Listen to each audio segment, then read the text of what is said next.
all righty, everyone.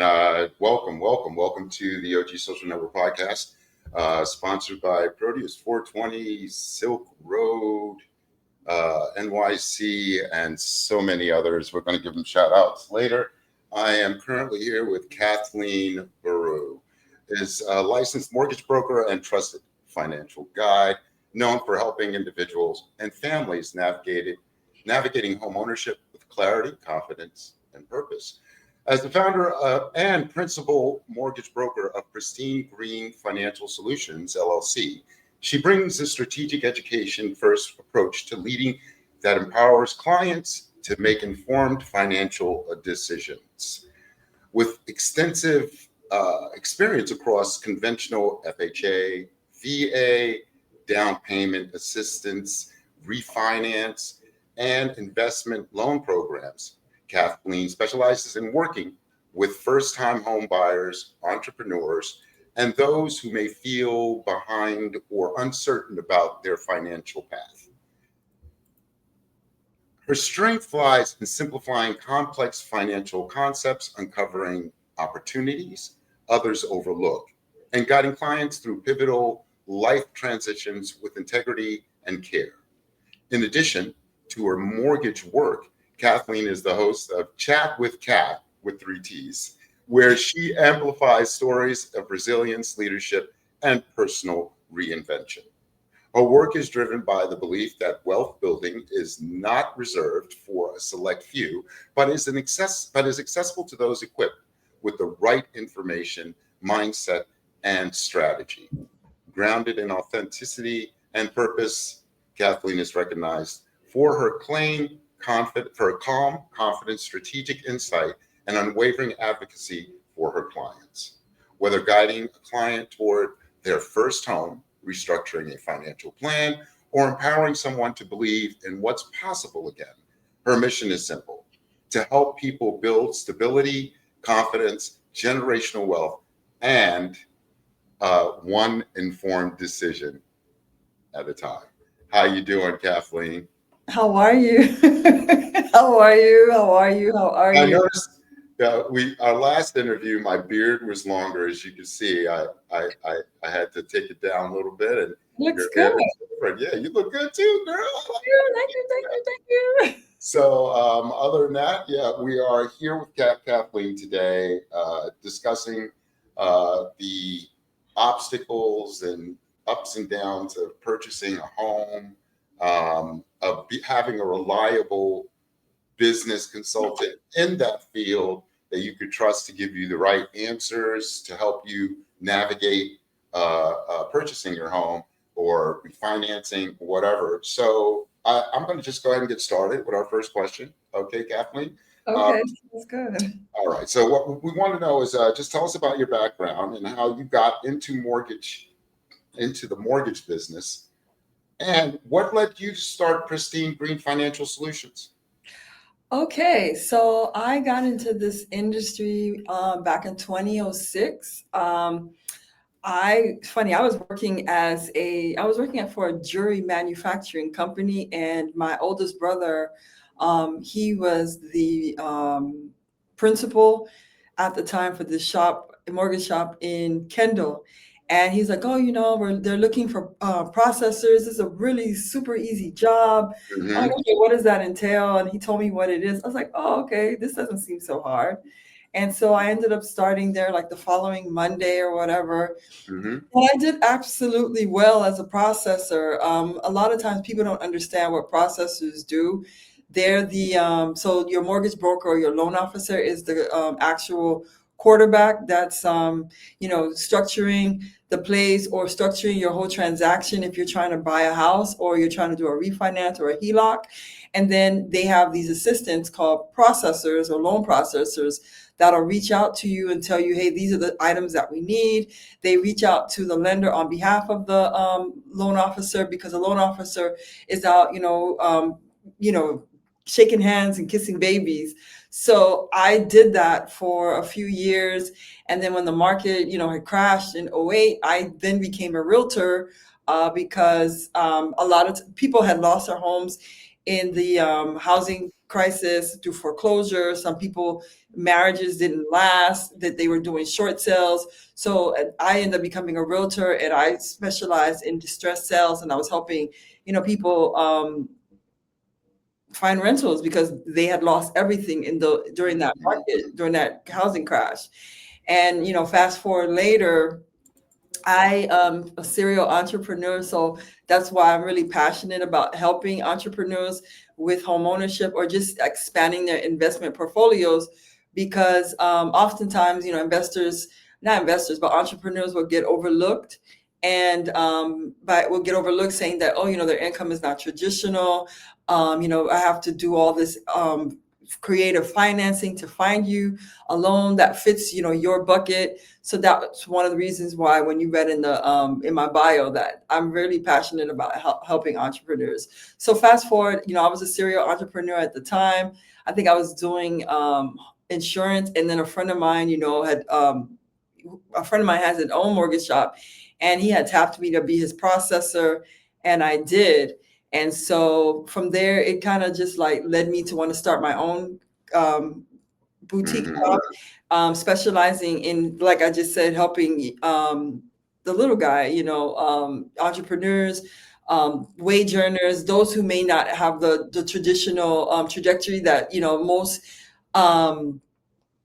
most brokers would like.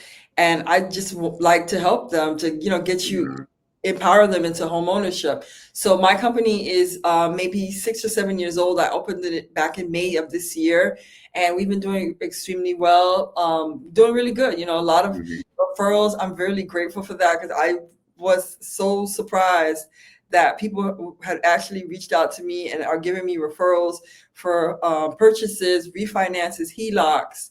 I'm really, honored. So that's how I did it, and that's where we at right now. What do you think is that one thing that most people misunderstand about mortgages and the mortgage process? Okay, so all right, so let's get to it. You don't. Okay. Mhm. You wanted to say something? I'm sorry. No, go ahead, please. Okay, so a lot of times people often equate mortgages with their credit score. Oh, my credit is terrible. My credit is this, that, and the other. But there's like other layers in the mortgage process besides, your credit. It's like a tapestry, I like to put it. It's a picture, and it's like a jigsaw puzzle.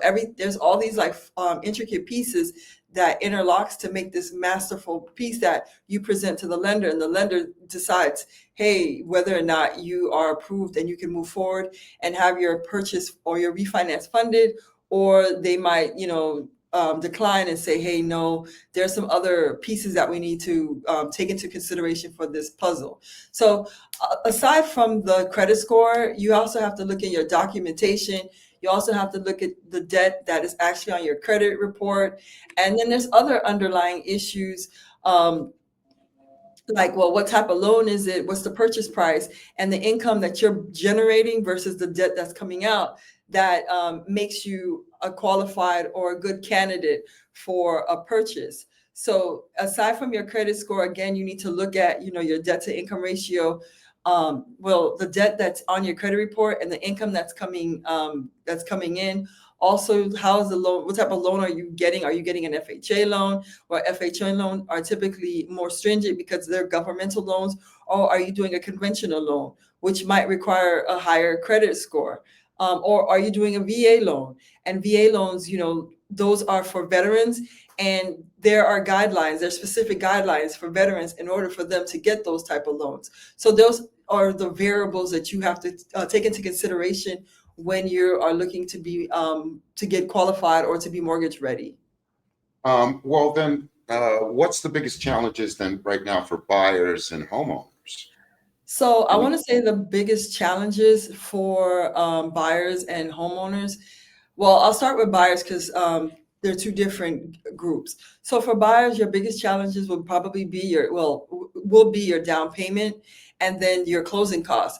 Down payments are not exactly cheap, and your closing costs are not exactly cheap either. But the good news is that lenders are coming up with so many different types of programs where they're trying to help the little guy, help the person, these, your first time home buyers, or those who might have who purchased a home in the past and that are looking to re-enter the market. They're coming up with all types of programs to assist buyers, whether you're first time or you're re-entering the market. So when I say what type of programs that they might have, they will have like your down payment assistance, and those usually used to be reserved, or mostly the county in whatever state that you lived in offered down payment assistance. But now lenders are now in that arena offering different types of home buyer assistance, where some lenders are allowing you to put just as little as 1% down. Then you have your FHA down payment assistance, where they'll cover up to 5%. And then if you don't qualify for any of those types of programs, you have some lenders that allow you to buy down your interest rate with certain credits if you meet certain guidelines and criterias. So those are some of the unique things, challenges that first-time home buyers or buyers that are re-entering the market will have to undergo, is their down payment assistance and their closing costs. And then for those who are already homeowners, the challenges for them, I would say, is their homeowner insurance. So being that I'm from Florida, Florida makes Ooh, girl, Jesus Christ. I mean, y'all had like big insurance companies to say, fuck this, I'm leaving. They're not yes, even trying. So, yes. go ahead. Yes. So the biggest issue for homeowners is their homeowners insurance and your taxes. So like you said, there's a few insurance companies that have jumped ship and said, we can't take on any more of these liabilities. Liabilities meaning that we experience our natural disaster, our hurricanes. We don't have snowstorms. We may have tornadoes here and there, but our our natural disaster is hurricanes, and we get some of the worst ones. But thankfully, the last couple of years they haven't been so catastrophic as some other states have experienced. But still, a lot of these homes are a lot older, so they have structural issues, roof issues. And so like you said, a lot of these insurance companies have jumped ship, and they, like you said, they said, screw this, we're out. And when you have these insurance companies that jump ship, you have a limited supply of carriers available. So now they're able to, create a higher demand. That means your premiums are going to increase as well. So that's one of the issues there. And then you have your growing property taxes, because it's not only just your principal and interest. You also have to take in consideration the taxes and insurance, and your taxes, which is a non-negotiable. You can't do anything about that. That's what is set by your county for what your property insurance. And so those are the challenges that homeowners are facing here in South Florida, or in Florida in general. Okay, well, you definitely answered one of my questions already on that, because Oh, I have dear friends there that I was speaking with a dear friend of mine, and lives near Fort Lauderdale, just right outside, and he is amazed that over the years his property tax just keeps going up. yeah. We're one of the few countries where we're constantly charging property tax every year, whereas in other countries, when you buy that property, you pay the tax one time and you're done. Wow. So, do Florida is known for population growth. Has there been a decrease in population since the housing crisis? So it's interesting that you asked that question. So during COVID, we were one of the few states that was completely open for business. The state governor allowed for businesses to resume. They didn't have like any mandates where you had to stay home and so forth. And because Florida, we don't have like any income tax or state taxes, I should say. Yeah. So such a huge influx of growth here in South Florida. But although people moved here because it was a lot more affordable than some of the northeastern states, that buyers were not prepared for the the disproportion from the living expenses versus wages that were being paid to them. And so there has been, I don't want to say a mass exodus, but there are people that are leaving South Florida and going back to those states that they came from, because the income that they're making here is not enough to sustain their housing expenses here. And there's oftentimes I go to, I meet other realtors from outside of Florida.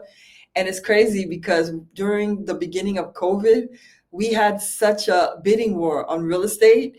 And now we have inventory still sitting here. Some of them are idle, and there are some movement depending on the areas that you go to.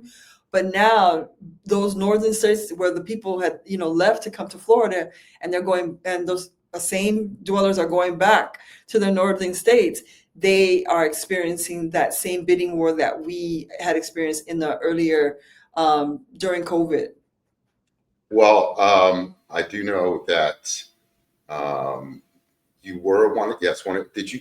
Do you know if you might have had like a higher rate of COVID because he left the state open, or was it just pretty much balanced? That's an off-sided question in a way. I'm sorry. So that's okay. So aside from doing this, I could answer that question because I also work in death care. And during that time of COVID, there was a large amount of fatalities due to COVID. I'm not sure if it was because he left the state open. Because I know New York experienced quite a bit. We probably were like neck and neck, or maybe New York probably might have slightly surpassed us. But Right. we experienced a very high influx of fatalities due to COVID. I'm not sure if that was because he left the state wide open, but I mean, it was really horrific. Some of the tales that I had heard from, families, there were, brothers and sisters that all lived in the same home that passed maybe one day after each other. Wow. Working in the industry, I've seen, double, triple funeral services. And then I've heard stories where when friends and families would come to visit their families, they would actually find their remains in their homes. So Hmm. again, I'm not sure if it's because the current governor had left the state open, that was the reason for that. But we did experience a lot of fatalities due to COVID. Well, we're going to take a commercial break here real quick, and then we're going to come back and discuss the impact on minorities and low-income communities with mortgage. Okay. Be right Okay. back. All All right. right. At Proteus 420, they provide high quality services and educational resources to support your growth and help you thrive in the cannabis community. Efficient inventory management ensures you maintain a reliable product supply and avoid stock shortages. Their point of sale service tracks sales activity, helping you identify best sellers, top employees, and valuable customers. Stay compliant with built-in reporting, alerting you to the latest state and local regulations. With payment processing, accept payments seamlessly across various methods, including cash and debit. Their customer relation management system builds loyalty, ensuring tailored offerings for repeat business. Proteus 420, empowering your cannabis business for success.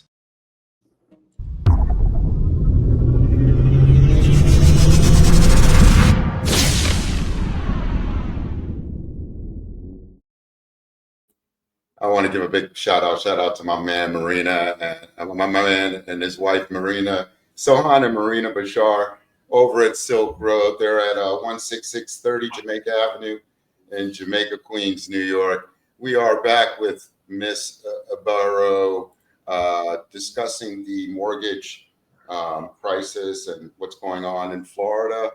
And to get started here, how has the mortgage crisis disproportionately affected minority and low-income communities in Florida? Um, I mean, most of us know the answer, um, uh, but for those that need to be reminded, But go ahead, please. I'm gonna give my answer, but I'm curious to see what your answer is. So I'm gonna give my answer, and then you're gonna tell me what your answer. I like So that. your answer is, okay. So how has this affect the low income community? It's a lot. It's in my opinion, it's really layered. So I would say the way it's hitting the low income community. Whew, okay, how do I even answer that question? So first things first, a lot of times low income communities, they're not educated on how the mortgage process works.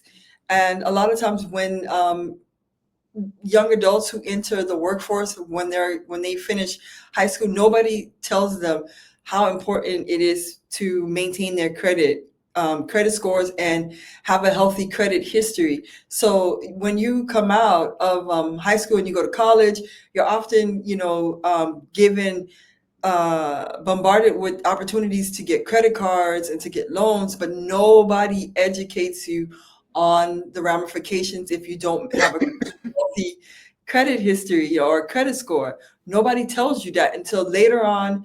You have like 400, 300 credit score, and you have massive debt, and then you're in your early 30s, maybe late 20s, saying, "Dang, man, I can't even buy nothing.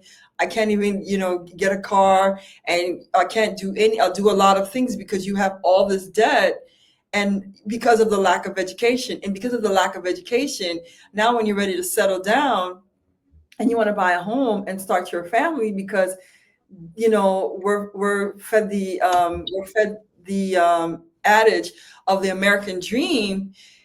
Your credit score is one of the keys that unlock the doors to home ownership, as we discussed earlier. And as I mentioned to you earlier, the income that comes in um, goes hand in hand with the debt that goes out. And if you're not educated on, this early on, then you're going to have issues when it's time to buy a home, and then you're faced with paying high rental amounts. And that has become the norm here in South Florida. Rent is extremely high, and people are wanting to enter the path of home ownership, but they cannot because their credit isn't good. They have massive debt and their income is low. So those are the things that's not taught to them at a very young age. And then another thing that has to do with how it impacts low income communities is if your credit is not favorable, you don't have the opportunity to have favorable interest rates.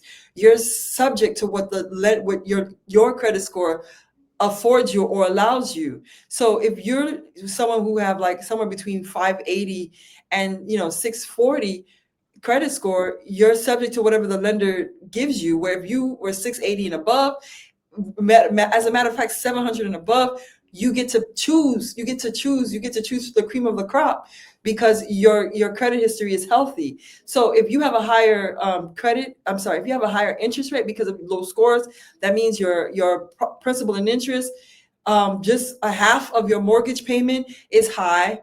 And then not to mention, we don't know what your insurance premium is depending on the type of house that you're looking to purchase, and then also the area in which you're looking to live, what your property taxes are going to be. So for me, the biggest issue with low income communities is a lack of education. I hope I answered your question, Michael. Oh, you did. You did more than that. And again, answered like 3 questions in one, which I think is amazing because um, my view as a historian, it's a lot rooted in that because, for example, the healthcare crisis, that is not happening because of the ideology of the country itself. If when all of these civil rights, food stamps, housing, everything came to be in the 1930s and 40s, it was for poor white people. And the civil rights in the 60s, we didn't get that till 30, 40 years later. And even still it was restricted. There were huge restrictions. So Right. a lot of the problems, the reason why we can't get healthcare is because they don't want to give it to people of color as well. So there's a strong racial undertone here. And that also too, you know, my granddad, when he bought his house, it was, you needed 15, 20%. You had 30 years to pay it off. Boom, that was it. In comparison today, you literally need, it's almost like you need the same money to rent as well as to purchase. And then all these fees and all this extra stuff was unheard of. Mm-hmm. So it seems like these obstacles are designed to keep people, anyone, from even to just discouraging them from buying a home. Right. I'd rather let me keep this, because my mom said don't get too crude on your podcast.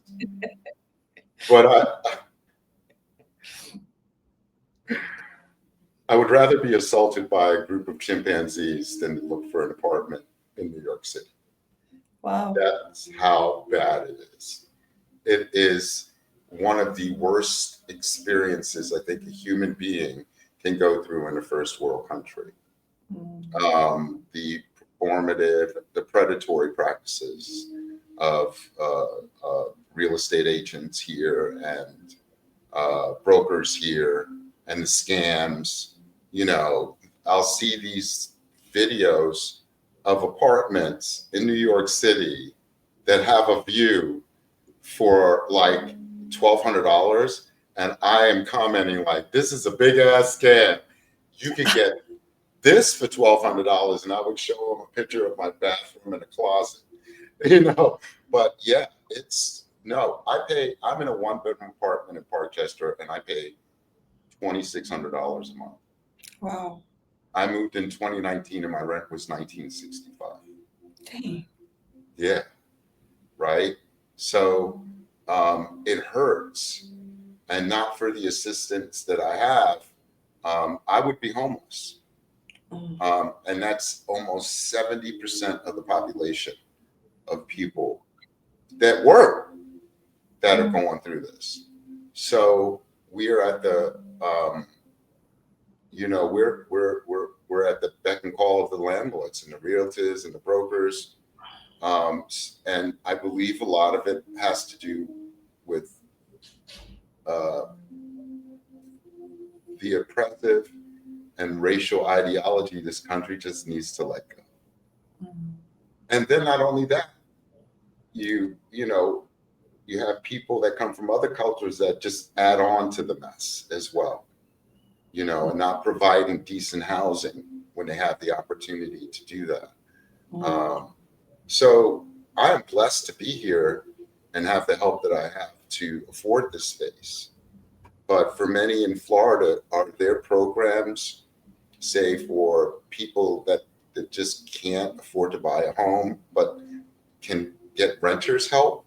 Because you literally got to pay what? Is it first, last? And security, right? And if the rent is minimum $2,000, $6,000 or one that's you got to pay, right? Yeah. Don't get backed up on that rent. I'm going to tell you, rent is what drove me mad in 2015, 2016. I realized I was an economic slave to the system, and I didn't see a way out. So I became homeless for 3 years and said, fuck it. I'm going to use the system that's here. And I did it right. And now I got this space.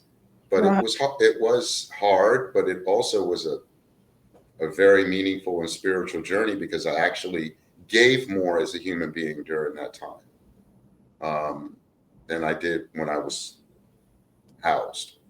What do they call it? The unhoused now? They don't even want to use the word homeless anymore. They want to call it unhoused. It's just so fucking stupid. Excuse my language. So the next question, girl, this adult conversation too. I'll be telling people, let it out, girl. I don't want us. You know, you should have been on the, huh? What? You did put the disclaimer at the beginning of the show. All right, so I don't want to hear it. So let me ask you, are there specific trends where you're seeing loan approval rates and credit access across different demographic groups? So I know, like, for example, what applies to this one group don't necessarily apply to this other group. So what I'm seeing now, like the trends with approvals, everybody is getting in where they fit in. And it's crazy. Like now you're seeing a lot of, for me, I don't know what it is. Most of the majority of my clients since I've started are women. So women are like getting into investment. They're wanting to, expand their portfolio, whether they're black or white or Hispanic. They're getting in where they fit in. Like they're like, you know what? I'm not gonna wait any longer for someone to help me to buy a home. I'm gonna get in and do it myself.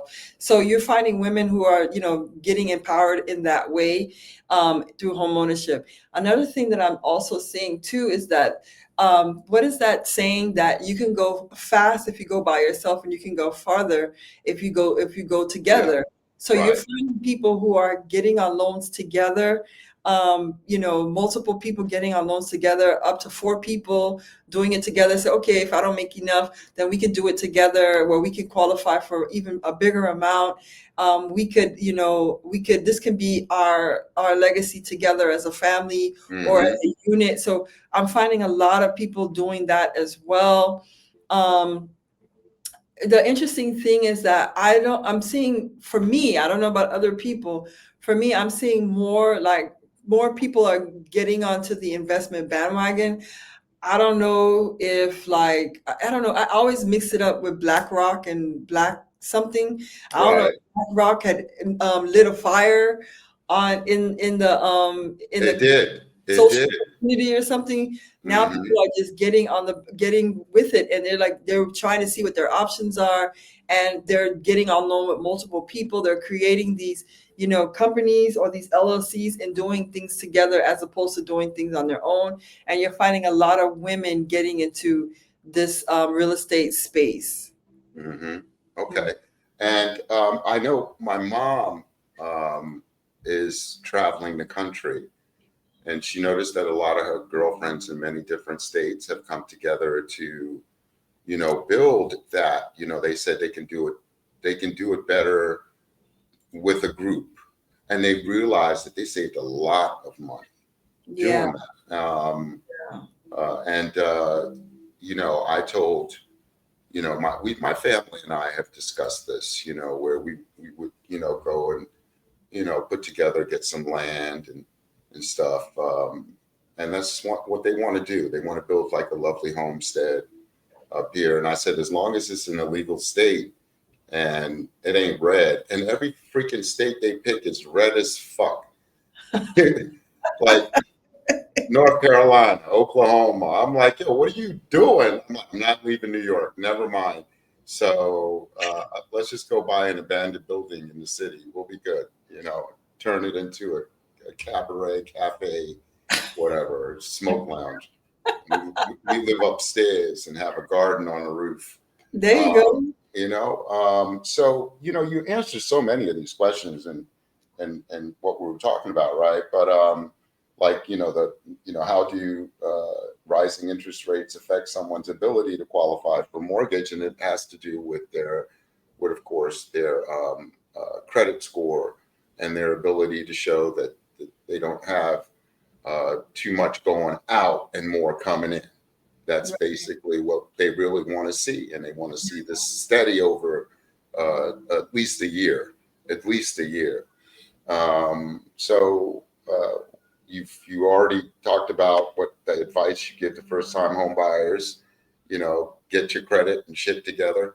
And stop spending and buying stuff that you don't need, like those pterodactyl eyelashes. And Pterodactyl. Oh my gosh. you know, um, yeah, I'm serious. Fashion today is freaking me out. I saw my daughter. My daughters are wearing them, and one actually looks good. My youngest looks great with them on, but I'm like, y'all gonna fly away one day on a windy day. Fly Um, away. yeah.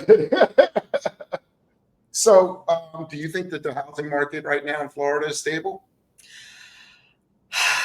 So, no pun intended, Florida is like a perfect storm. Right.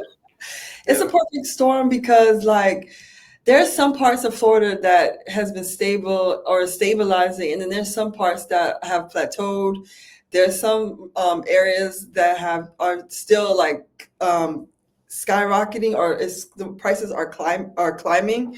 So there, it's just different pockets of areas, and you really like if you're going to purchase in Florida, you need to have someone who knows these areas, who are familiar with these areas, because you can't just go in thinking that all the areas are the same across the board. So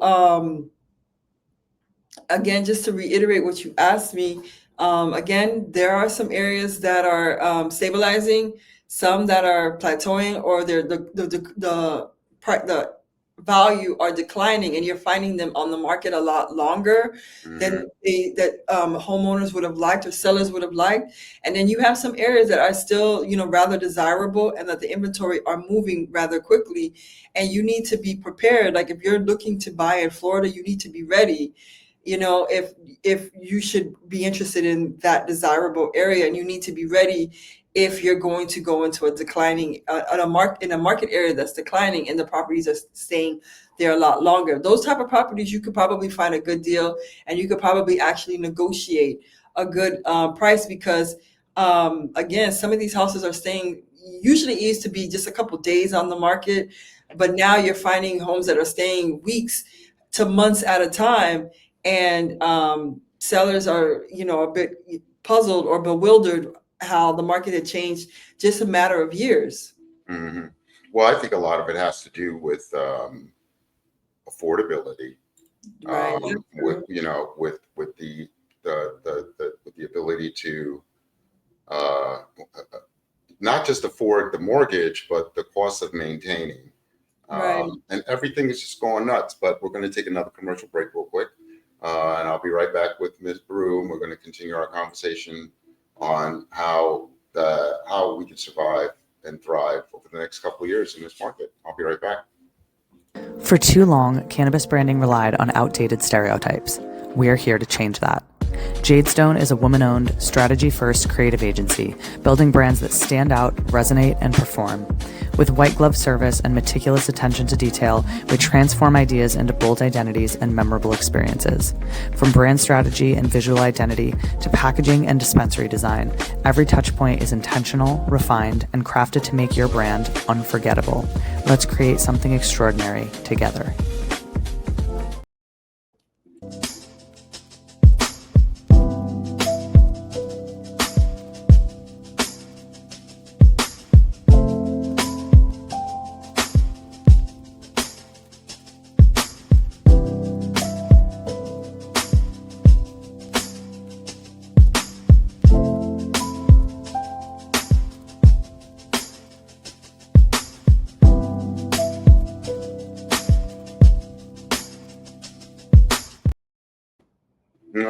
All righty. That was New York City Cannabis Exchange. They're located at 24809 Jericho Turnpike.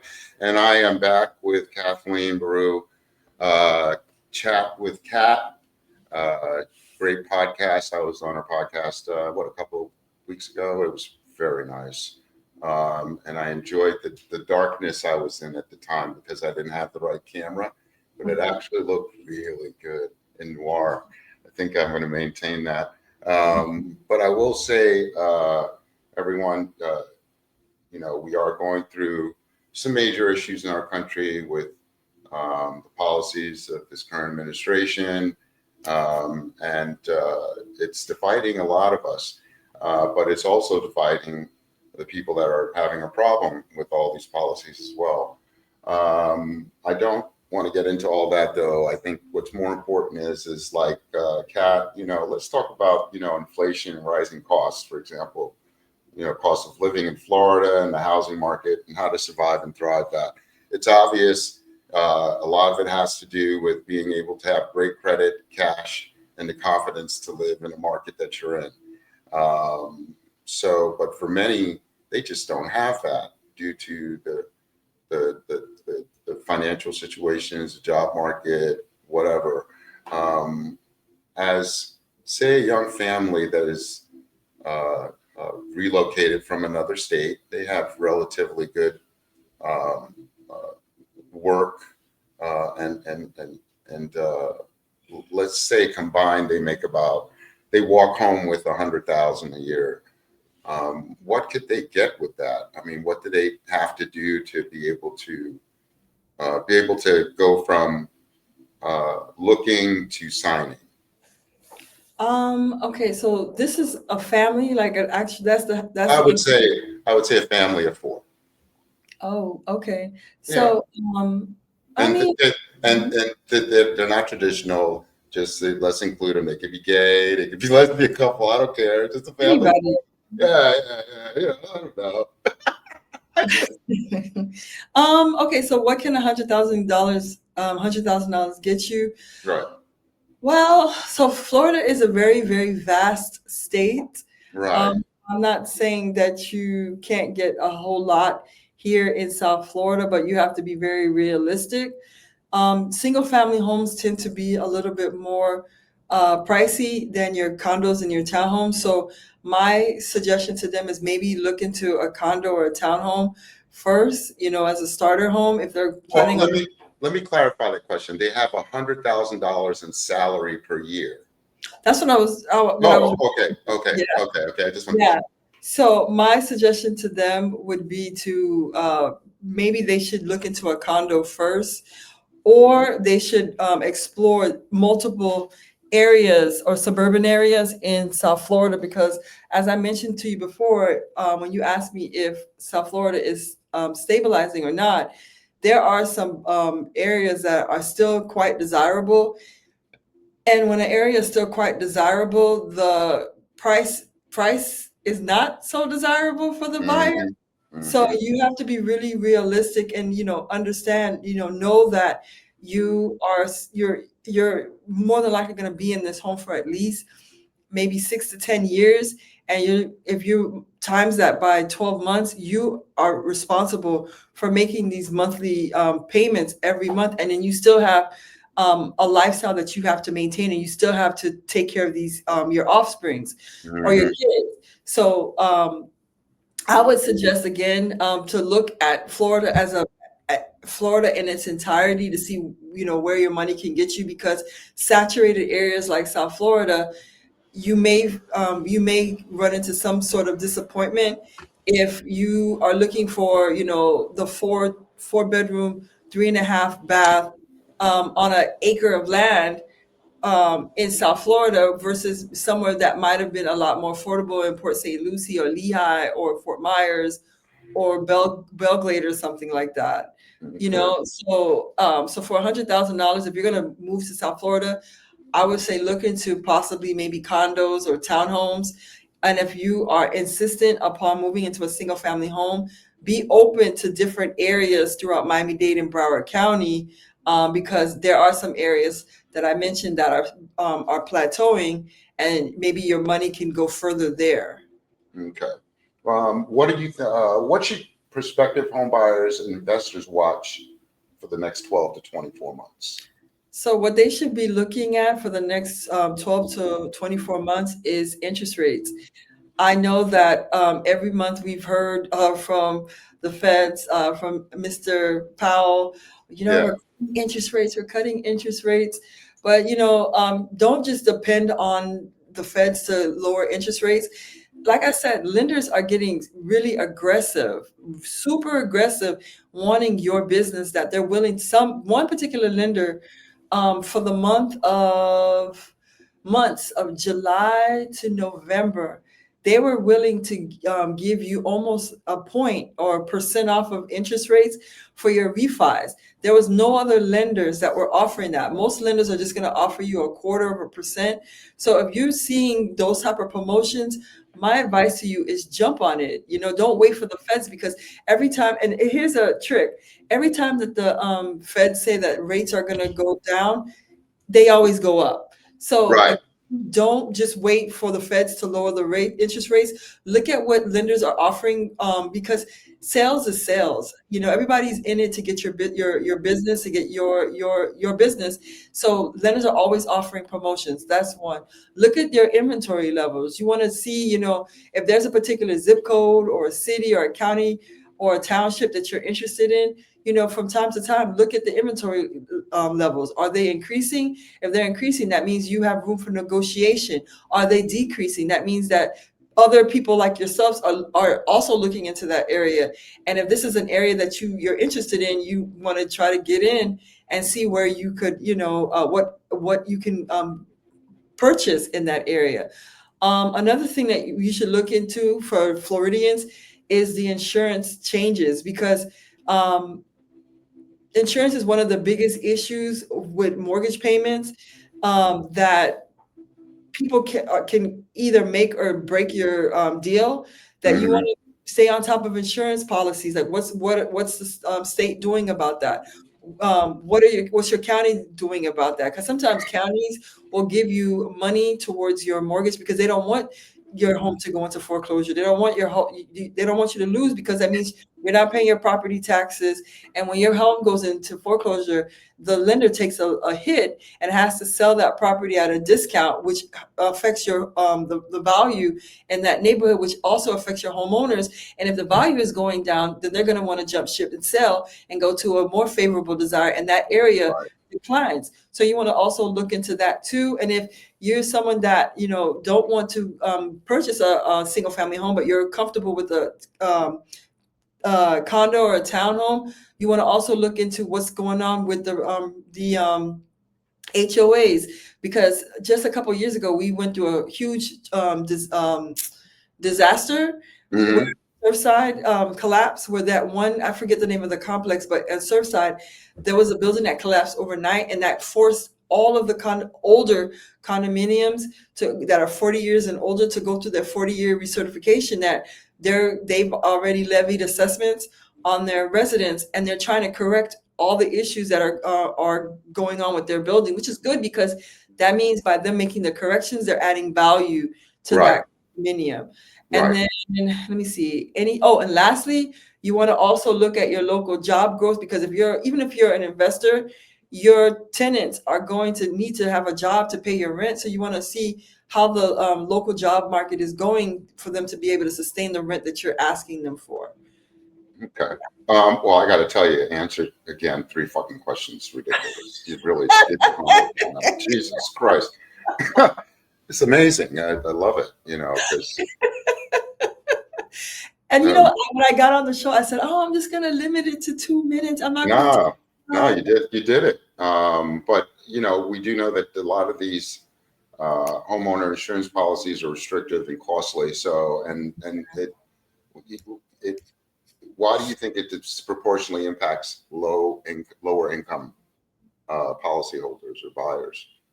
Can you reframe the question? I'm sorry. Well, all right. So do restrictive or costly homeowner insurance policies disproportionately impact okay. low income and buyers? Yeah, so it is. So homeowners insurance, that's, like I said earlier, it can make or break your deal, and then it could also either make you struggle or not struggle, in the sense that it's crazy. Like I've done people's mortgages where their principal and interest are like $700 a month, and then when you add in their insurance, it's like an extra $800. And wow. I mean, with $800, you could do a lot. If you have a car note or credit cards or just your lifestyle, or you have kids that you're paying daycare, those variables can help you incrementally. But homeowners insurance is, especially here in South Florida, it can be damaging to your monthly expenses, and something that really needs to be regulated. I'm not an insurance agent, so I can't give you too much commentary on it. But from what I see in pre-qualifying or pre-approving people's loans, or it's a huge major factor, and it can cause your debt to income ratio to exceed the allowed threshold that lenders give you in order to qualify for a loan. And that's where stabilizing insurance and property tax costs can come in. Correct. Exactly. And so this is something that, our lawmakers need to work on, because if this continues to escalate, you're going to find a lot of people either just selling their homes and moving elsewhere, because, I've talked to other buyers, or investors who are buying in other states, and they're saying how much is so much affordable. The same type of home that is the same square footage. It might be structurally built differently, but the same square footage, the same lot acreage, about almost the same age, but you're finding their insurance policies is a quarter of what is being asked here in South Florida. Right. And I think a lot of that has to do with the insurance brokers getting high commissions on these policies. Again, I'm not qualified. Right. No, because I'm hearing, if you looked at how your annual insurance cost is compared to, and well, what is that paying? Okay, you're paying to make sure your house doesn't burn down. You have all that, right? Well, that's a rarity in many cases. And how is this money proportionally being spent within the insurance industry? And we're finding that a lot of it is going to commissions, right? So, but how can local communities advocate for change in that? Because it just seems as though, first off, when I first got my first car, my monthly car insurance, full coverage, was $24 a month. $24. Yeah, girl, that was it. And next thing you know, within 5 years, it's like $100 a month, and it just keeps going up every year. Now it's proportionate to a car note. Yeah. Right. And that's like crazy. So, and it discourages people from, I believe, wanting to, purchase a car, because you literally now can Uber and do taxis and save more money than to, have your own ride. So, how can, local communities advocate for change? Would you have any advice or opinions on that? Well, in South Florida, there's a few people that they make it their business to go to commissioner meetings, to city halls, to voice their opinions on what can they do about affordability, because it goes back to that, and you mentioned it a few times throughout the show, affordability. Mm-hmm. So on the local level, like affordability for housing, that is something that needs to be discussed. And if people go to their local commissioner meetings, or they go to the commissioner meetings or the city halls and voice their opinions on that, and they can constantly go and put pressure on their local politicians, and not only just them, but if there's multiple voices, or it's a chorus of voices heard at these meetings, that, in my opinion, can make a difference. Now, with insurance, homeowners insurance as a whole, that is something that you have to tell your lawmakers on the state level, because I'm not qualified to talk about homeowner insurance, but when I do watch the news, it makes it into that level, in the state level, where policymakers or lawmakers, are trying to talk to insurance carriers to come down on their prices, because it's becoming too much. It's becoming extremely costly for homeowners to continue paying that. So what can they do to make a difference is to put pressure on the people that you vote for to go into office. to create change that they said that they would during their campaigns. Okay. All right. Yeah. And so definitely going into being involved in local community politics, attending those meetings and making sure. Okay. Do you know of any other states that Florida could replicate maybe their successful models, or can you think of any other states that might have successful models that Florida could replicate? Well, okay, so I would say I don't have a state per se, but any state that could combine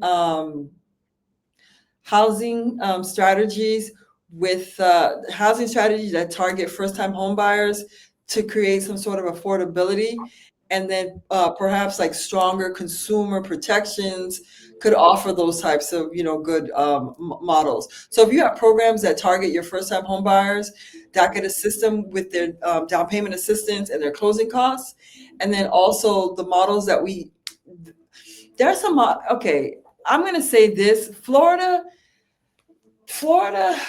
or South Florida has some good programs for first-time home buyers, and they have some good programs for those who are currently homeowners. The only issue that I see with them is that they move extremely slow. Florida has all these different down payment assistance, and they work hand in hand with on the federal level, like Hometown Heroes, and each county has their own down payment assistance. But it's just the speed in which you're getting approved for is not realistic. And I'm going to say it like this: as a seller, if you and I are in under contract, Michael, and there is taking 5 months just to underwrite and approve your down payment assistance, that's ridiculous. Like, why is it taking so long? Why is it taking so long? I mean, is it just one underwriter that's underwriting for the entire county? You need to look into hiring multiple underwriters to get the job done, because you're now competing with lenders that are trying to give them the same type of service, and it takes them 30 days or less. So I don't think that it's a problem. Our models are bad. It's just that it needs to be updated, or it needs to be corrected. And then you also have programs for those who are currently homeowners, where they'll give you money to pay your mortgage just as long as you're within the jurisdiction, or they'll give you money to repair your home, like remodelization.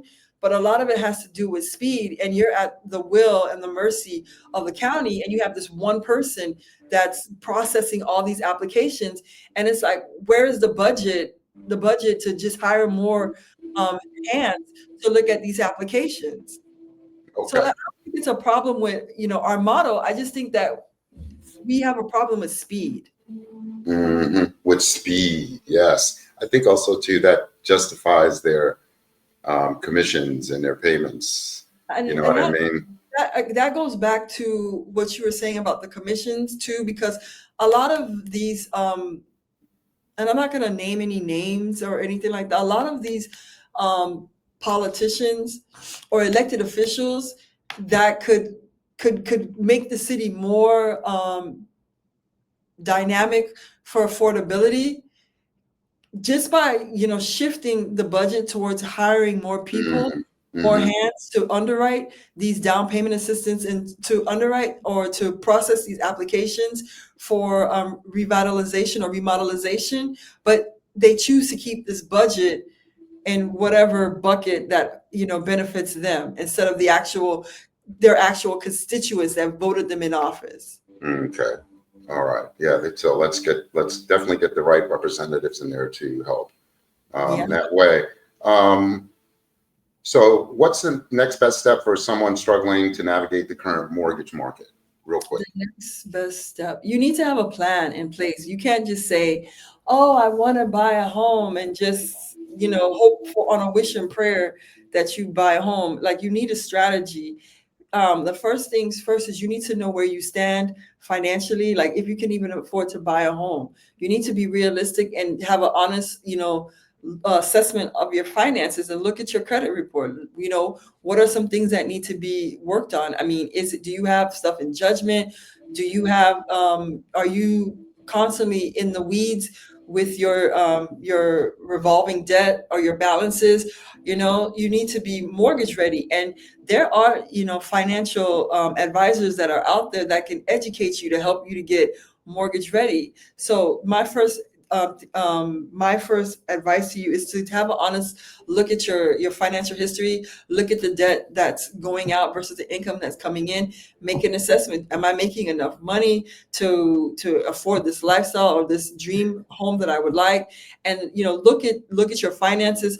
Also, too, while you're looking at your finances, if you currently have credit cards, you need to pay your debt down, because those are the things that can hold you back from actually achieving home ownership.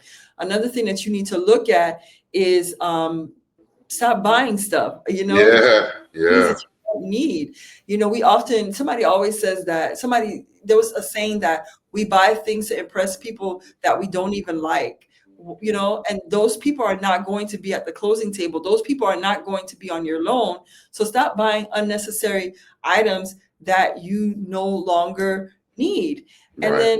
then lastly, work with somebody, whether it's myself or a mortgage professional of your choosing, that can create a game plan for you, because there's so many different programs out there that you don't have to do the traditional FHA loan. If you're a veteran, they have VA loans for you. Some mortgage professionals may not like to do them. Get with someone who specializes in them, who are good at doing VA loans. Because if you're a veteran, you have 100% financing. You have financing that I don't even get, because I didn't serve in the military. And then Right. if you're an entrepreneur like myself, and you get variable income, meaning that you don't work a 9 to 5 and you don't clock in, there's different loans out there where they look based on your bank statements. They look at your profit and loss statements. There's so many different programs. And if you're someone that's a foreigner, they even have loans for you too. There's not one size fit all. There's so many different programs for you as well. So again, have an honest assessment at your finances, your income, what's on your credit history. Stop, pay down your debt. Stop buying unnecessary things that you don't need. If you're in the process, home ownership process, and you actually are under contract, don't open credit cards or buy a car or get a furniture credit card before you close, because the lender is going to look at that stuff before you close. And then Okay. if you're not under contract, try to have a plan for like 60 to 120 days. And it's a realistic one. Okay. Well, how can everyone get to you? Oh, I'm Yeah. glad you asked. So everyone can get to me. My name is Kathleen Barreau for Pristine Green Financial Solutions. I'm located here in South Florida, North Miami, Florida to be exact. You can reach me at Kathleen, Kathleen, Barreau at gmail.com. I am also on Instagram and Facebook. You can find me on both of them. Instagram is Katt with 3 T's, Right. _loans. And then you can find me the same way Katt does loans without the underscore on Facebook. And if you want, you can call me for more information at 786 or text me 786-253-0211. All right, my love. Thank you so much. I want to say this was a pleasure talking to you today. I think that you gave so much information today, and we're going to do more. So this is like I love it. second part. Good. Yeah, and I want to thank everyone. So let me wind it down, let everyone know. I really appreciate everyone for coming on today. We are currently ending the season with this podcast. January 22nd, we'll be starting the second season with Megan O'Malley. I'll have another interview with her coming up January 22nd on my birthday. So I will be having a birthday podcast next year just to goof off. I want to wish everyone a beautiful day and thank everyone for just, checking out our pre-recorded podcast. We would have done it live, but Katt was scared. I was a chicken. I was a chicken. So, but yeah, I mean, we are, I'm very happy that you came on, Katt. I want to thank my sponsors, Proteus 420, Green Spectrum CBD up there in Hopewell Junction, New York City Cannabis Exchange, Surfside. They are a technical group that can help you with your SEOs, I believe, and some other more, it's really technical. I'm going to get them on actually next year to discuss their products and services. And also Event High, Meyer Security, Jadestone Branding, Cannabis Branding, Silk Road. I love Silk Road, Gordy's Goodies, Whip-Eye Distributors, and Pink's Products. Again, thank you guys so much for hanging out with us. I have been very blessed to be doing this the last couple of years. And we just finished our second year. Well, let me see. I started January. Yeah. So yeah, I'm starting. It's unbelievable. It's been a lot. But thank you so much, everyone. Remember to just sit back, relax, enjoy your holiday season, your new year. I will probably have one more podcast to end the new year and bring in the new year.